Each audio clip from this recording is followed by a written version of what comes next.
నమస్తే, welcome to పూర్వలోకల్. నేను మీ పద్మావతి. ఈరోజు మనం లాల్ దర్వాజా టెంపుల్ అయితే ఉన్నాము. మనకి వచ్చే ఆదివారం 9వ తేదీన మనకి లాల్ దర్వాజా బోనాలు ఏర్పాట్లు ఇప్పటికే ప్రారంభం అయిపోయాయి. మరి ప్రధాన అర్చకులు కార్తికేయ గారు ఉన్నారు. మరి ఆయనతో మాట్లాడి ఈ సంవత్సరం ఎటువంటి ఏర్పాట్లు చేయబోతున్నారో కూడా తెలుసుకునే ప్రయత్నం చేద్దాం. అండ్ గుడి చరిత్రను కూడా గురువుగారి మాటల్లోనే మనం విందాం. నమస్కారం గురువుగారు. సార్, ఈ సంవత్సరం ఎలాంటి ఏర్పాట్లు చేయబోతున్నారు బోనాల కోసం? లాల్ దర్వాజా సింహవాహిని మహాకాళి దేవాలయంలో గడిచిన 100 సంవత్సరాలకు పైగా బోనాల ఉత్సవాలు చాలా ఘనంగా చేస్తూ వస్తున్నాము. ఈ సంవత్సరం అమ్మవారి యొక్క బోనాల కార్యక్రమాలు పోయిన సంవత్సరం కంటే చాలా ఉత్సాహంగా ఘనంగా చేయడానికి దేవాలయం కమిటీ వాళ్ళు, ఎండోన్మెంట్ డిపార్ట్మెంట్ వాళ్ళు ఇద్దరూ కలిసి సహకారంతో ముందుకెళ్తున్నాము. భక్తులందరూ కూడా ఈ బోనాల ఉత్సవాలకి విశేషంగా లక్షలాదిగా తరలివచ్చి అమ్మవారి దర్శనాలు చేసుకొని వాళ్ళందరూ కూడా అనుగ్రహాన్ని పొందాలని చెప్పి దేవాలయం తరపు నుంచి మేము వారిని విజ్ఞప్తి చేస్తున్నాం. దేవాలయంలో అమ్మవారి యొక్క బోనాలు గడిచిన 100 సంవత్సరాలకు పైగా ఘనంగా చేస్తూ వస్తున్నారు.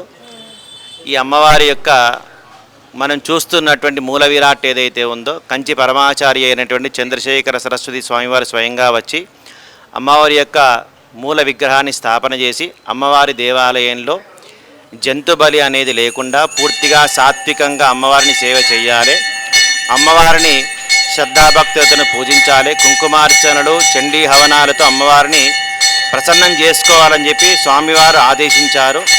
ఆ స్వామివారి ఆజ్ఞానుసారంగా ఈ దేవాలయంలో ఎటువంటి బలి అనేది లేకుండా కేవలము గుమ్మడికాయ, నిమ్మకాయ, కొబ్బరికాయల ద్వారా అమ్మవారిని ప్రసన్నం చేసుకోవడం జరుగుతూ వస్తుంది. ఈ దేవాలయంలో పూజా కార్యక్రమాలన్నీ కూడా పూర్తిగా వైదిక మార్గంలో చేయడం జరుగుతూ వస్తుంది.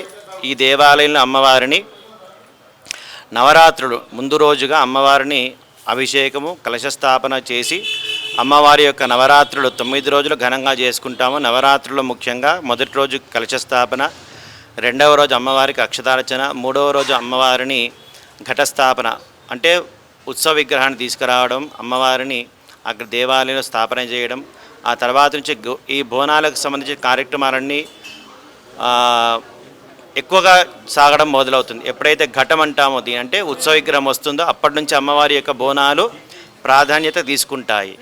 ఇంకా ఈ ఘటాలు రావడంతో అమ్మవారి యొక్క జనాలంటే అంటే ఈ దేవాలయంలో అమ్మవారికి సంబంధించిన భక్తులందరూ కూడా వాళ్ళు ఏంటి అంటే అమ్మవారిని చూస్తే చాలనే సద్భావంతో వస్తారు.